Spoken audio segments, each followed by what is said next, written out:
મોટા ભાઈ કેમ કંઈ બોલતા નથી? શું વિચારો છો? હા, હળવો થઈ ગયો ઈશ્વર, હળવો થઈ ગયો. એવું લાગ્યું કે આગમાં આપણા જન્મ જન્મના પાપ બળીને રાખ થઈ ગયા. આશાભાઈ, દુઃખનો પહાડ તૂટી પડ્યો છે. અરે વાળુની ખીચડી પણ પાડોશના ખેતરે રંધાય છે અને તમે હસી રહ્યા છો?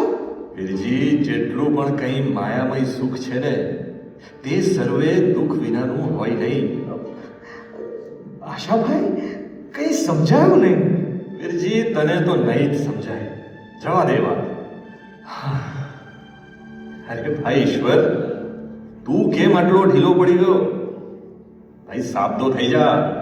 અરે ચાલ, આંખો લૂછી નાખ.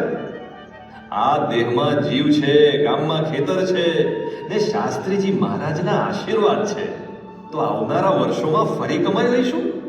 મોટા ભાઈ, દુઃખ તો એ વાતનું છે કે શાસ્ત્રીજી મહારાજ અહીં આવી રહ્યા છે. એમને જોડીમાં શું દઈશું? અરે, બે ભાઈઓ ખરા છો. આ સુખ સળગી ગયું તમારું ને તમે એની ચિંતા છોડીને શાસ્ત્રી સ્વામીની ચિંતા કરો છો. મંજી, જે બળી ગયું તે ગયું, પાછું આવવાનું નથી. પણ જે બચ્યું છે એના વિચારે સુખી રહેવાનું, સમજો ને? મંજી સાંભળ, અમારા ભાગ્યનો ત્રાજવાનો કાંટો તો શાસ્ત્રીજી મહારાજના હાથમાં છે. જે તરફ કાંટો ઝૂકે એ મુજબ સુખ દુઃખ સહી લેવાના. શું? વાહ, ધન્ય છે તમારી સમજણને. પણ આશાભાઈ, શાસ્ત્રીજી મહારાજ તમારી દુર્દશા જોઈને ચોક્કસ આંસુ સારશે. મોતીદા, મને ખબર છે તેઓ શા માટે અહીં આવી રહ્યા છે.